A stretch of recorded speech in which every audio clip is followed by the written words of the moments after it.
Hello, lovely listeners, and welcome to a Halloween mini bonus story. We have got a full Hello Birthday Ween episode coming in just a few days, but in the meantime, I wanted to share with you a Whitby legend that I'd originally intended to write into that episode, but in the end, it just didn't fit anywhere well enough to do it justice. So, not wanting to waste a good story, I decided to rewrite this classic legend in my own way, with a very liberal dose of poetic license, into a short horror story and share it with you as a little bonus for spooky season. And as this is probably a little less cosy than some of our retellings, to that end I will put out a trigger warning for anyone who doesn't want to hear stories involving falling into the sea, because your mental well-being is very important to me and I definitely don't want to ruin anyone's Halloween. So, with all that said, if you're in the mood for some M.R. James-inspired spookiness on the high seas, gather round, get comfy, and let me tell you the legend of the silk shawl. In the 17th and 18th centuries, Whitby was a hotbed of smuggling.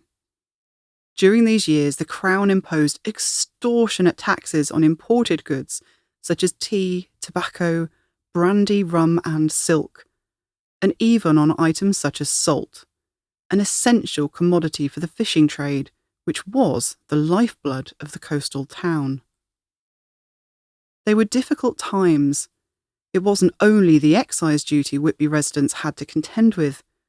The incomes of many fishing and trading families being tied to the sea meant that those incomes could ebb and flow with the vagaries of weather and tides, and the added difficulty of fluctuating taxes only compounded the strain on their pockets.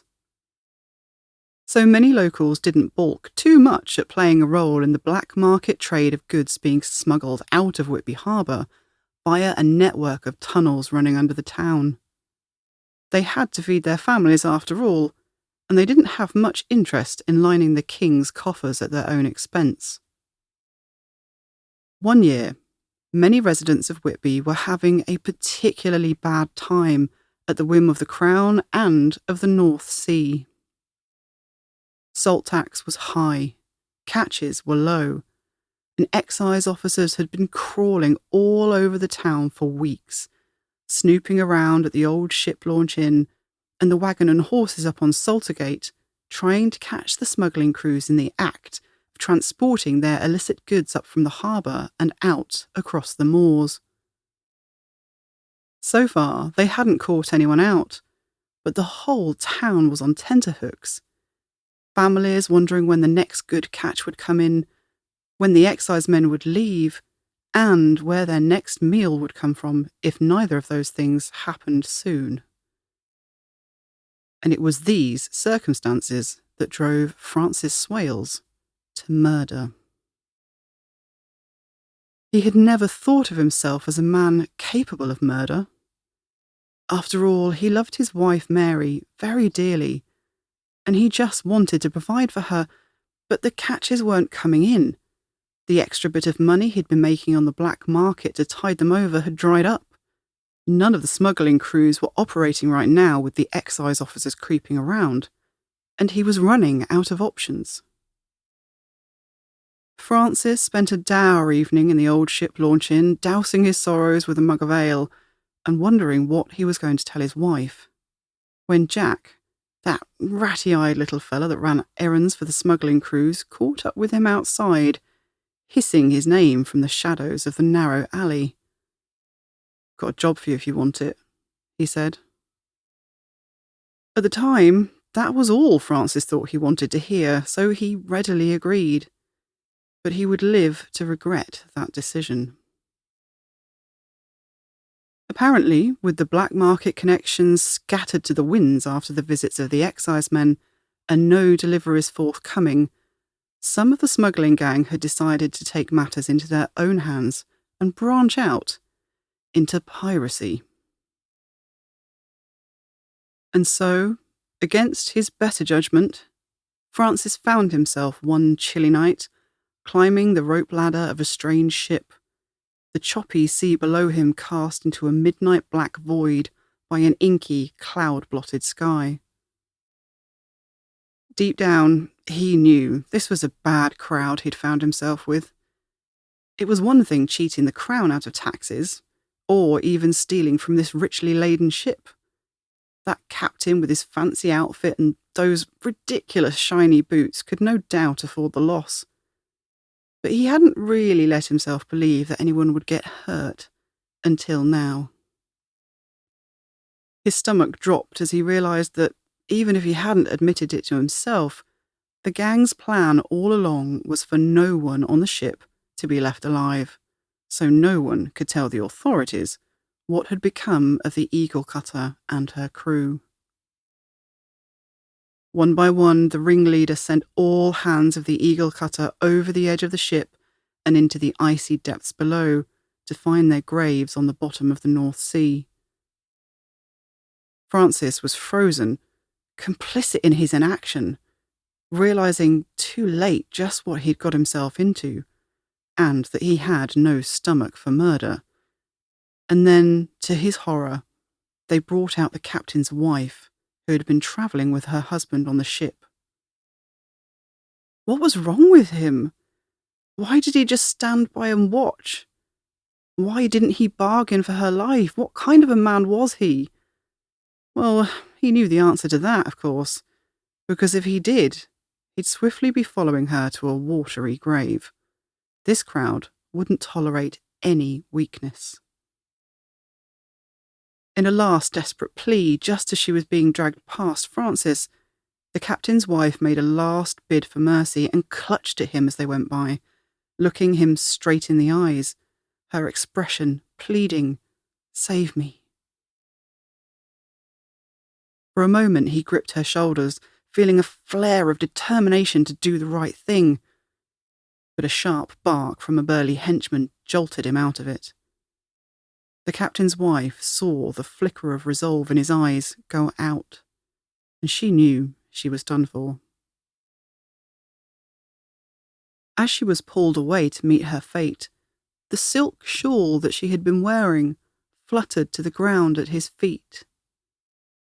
In a horrified daze, he picked it up and stared at it, as though, if he stared hard enough, he could somehow unwind time and bring back the woman who had been in it moments earlier. His stupor was finally broken when one of the men poked him in the back, then elbowed his companion and sniggered, "Suits you." A sickening, dizzying heat burned through Francis. He unthinkingly stuffed the shawl in his bag, just wanting to get it out of sight, and shook himself back to his senses. Just focus on getting out of here alive, he told himself. Although he did indeed escape with his life, there was many a day when Francis wondered if he had escaped with his soul. And no day more so than when his wife Mary stumbled across that bag, which he had hidden away, hoping that he could eventually forget the entire incident, and knowing that he could never, ever tell his wife what had happened on that dreadful night. "Well, what's this?" she said, whipping out the beautiful silk shawl. And a pretty thing it was, intricately woven with sumptuous colours and fine, soft thread. She said so teasingly, thinking only that he had intended it as a surprise gift for her. She was no fool, she knew they didn't have the money for such a fine thing. But the housewives around these parts were no strangers to the black market. So she assumed that's where he had got it for her, and she had no compunction about dodging the king's taxes, especially for such a lovely present. She was so thrilled that she happily wove all the excuses that Francis could have needed. He didn't even need to utter a single lie, just hold his tongue while she invented a more palatable story. He once again found himself frozen in an agony of guilt and inaction, powerless to do the right thing. How could he let his wife wear a dead woman's shawl? But then, how could he tell her that he had been complicit in that same woman's murder? Fortunately, Mary was so happy that she didn't notice how pale he had become, or how a feverish sweat broke out along his brow as she twirled the wretched thing around the house, finally settling it over the back of a chair and declaring that she would save it for best. Frances fervently hoped that an occasion worthy to be deemed best would never come. That night, Mary noticed that her husband slept fitfully. But that was nothing new. He'd been sleeping fitfully for weeks. It made no sense to her really, because they hadn't been doing so badly for money of late. But she wondered if he was doing more with the smuggling crew than he was letting on to bring in the extra, and that maybe worrying that the excise officers would come back was getting to him. Still, she was beginning to think that it must have started rubbing off on her, because she couldn't seem to get to sleep herself that night. She kept being jolted out of her dreams by a strange sound, like a muffled, hollow cry. It must be some animal outside, she thought, but it didn't sound quite like anything she had heard before. It had a curious quality to it, almost like the sound was bubbling up from underwater. Unable to settle, she gave up and rose while it was still dark, deciding to look out of the window to watch the dawn and maybe open the shutters for some fresh morning air. It was chilly as she opened the window, and she reached for the pretty new shawl to wrap around her shoulders against the cold. She knew she'd said that she would save it for best, but maybe it was a shame to just leave it sitting there after all. But as she did so, something caught her eye. Something... She swore she had seen something move in the mirror, just as she'd reached past it to fetch the shawl. It was almost like there was someone standing behind her, but... you didn't get enough sleep, she told herself sternly. She closed the window, left the shawl on the back of the chair, and went to get dressed. The next night, though, she got even less sleep. Every time that she was on the verge of dropping off, she would be pulled back from the brink by that strange, stifled, hollow cry. After the third or fourth time, she rose angrily and tore round the room looking for the source, throwing open the window, the blanket box, peering up the chimney, driving herself half mad, trying to find where it was coming from. Eventually, she tired herself out enough that she managed to fall asleep. But then her dreams were just filled with strange visions of a swirling, inky blackness and the feeling of bony hands digging into her shoulders. And she woke up feeling like she had been running away from something all night long. As she sat up in bed, it was once again just before dawn, and the bedroom was still in darkness. It was cold, too. Freezing, in fact, she realised, suddenly noticing that she could see her breath fogging on the frigid air. The fireplace still glowed with a few embers from last night, and she got up to stir them and coax some life back into the fire. But as she rose, she once again caught a glimpse of something, a dark shape in the mirror. Like a ripple on the surface of a moonlit pond, the movement fracturing the light and playing tricks with your eyes. Despite feeling a chill of fear run up her spine, Mary looked again, but there was nothing there. Just some odd reflection playing tricks with your mind, she told herself through gritted teeth. Staring hard into the mirror now to try and figure out what it was that kept catching her eye, convinced it was something mundane, and that she would discover the culprit if she saw it happen again. She waited and stared, and the chill grew deeper, even with a small fire now stoked in the fireplace, so she reached again for the shawl. It looked so warm and cosy, and she was so cold. But as she wrapped it around her shoulders, that muffled, hollow sound came once again. But it wasn't anywhere in the room this time. It filled her ears as though it was rising up to the surface of her mind through the depths of the ocean, and it seemed to fill her body with a cacophony of rushing sound. She clutched at her head, wishing for a way to make it stop.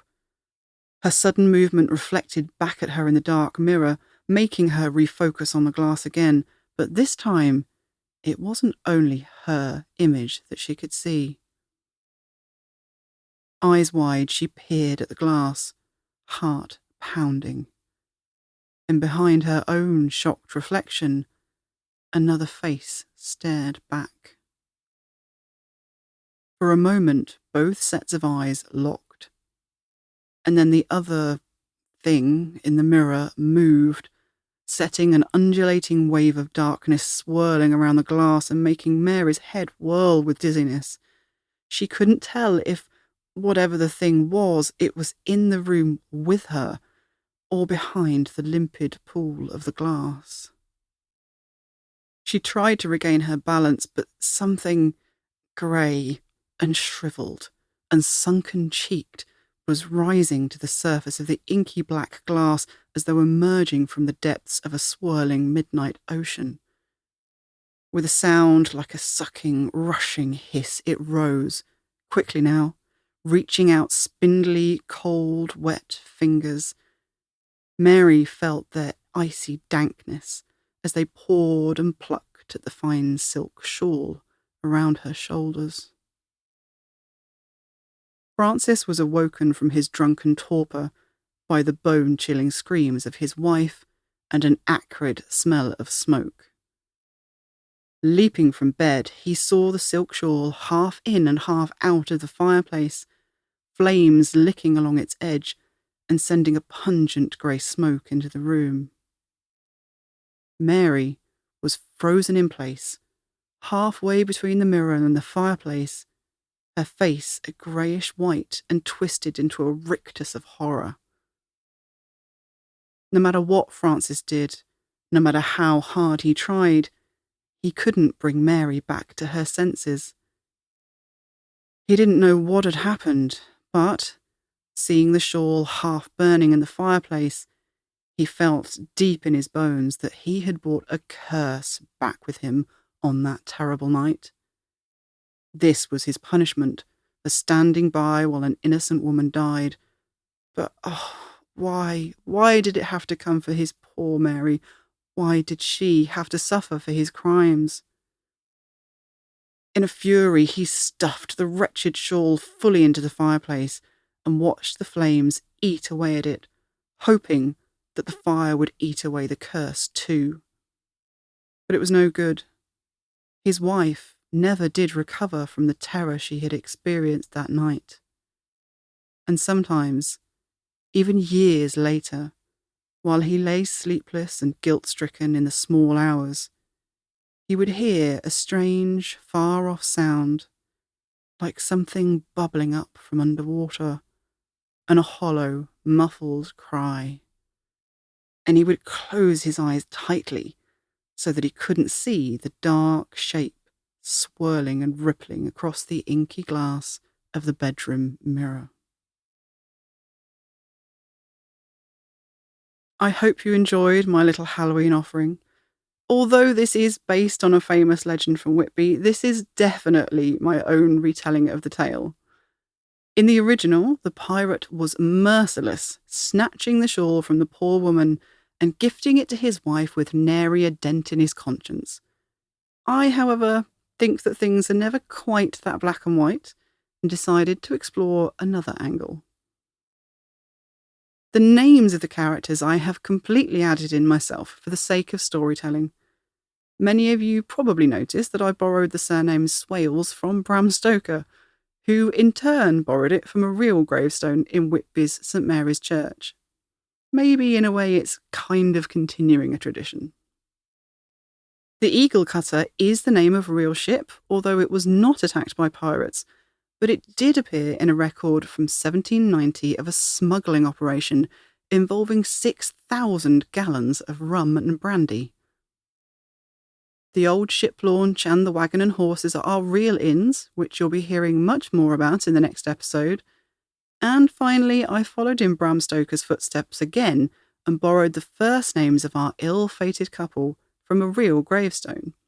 But it actually has a really sweet story and nothing at all to do with piracy or smuggling. The unusual 17th century gravestone was brought to my attention by Ian Thompson and Roger Frost's book Secret Whitby, which includes a photograph of the odd but endearing inscription which reads as follows. Here lies the bodies of Francis Huntrods and Mary, his wife, who were both born on the same day of the week, month and year, married on the day of their birth, and after having had 12 children born to them, died aged 80 years, on the same day of the year they were born, the one not 5 hours before the other. Husband and wife that did 12 children bear, died the same day, alike both aged were. About 80 years they lived, 5 hours did part, even on the marriage day, each tender heart. So fit a match surely could never be, both in their lives and in their deaths agree. So, to end on a decidedly unspooky note for this Halloween special, I want to reassure you that the real Francis and Mary never went anywhere near any cursed silk shawls, and the legend they left behind was simply one of their incredible love for one another. I hope you all have a very happy Halloween, and that you'll join us for the next episode, The Swashbuckling Ghost, and other Whitby tales. Happy Halloween!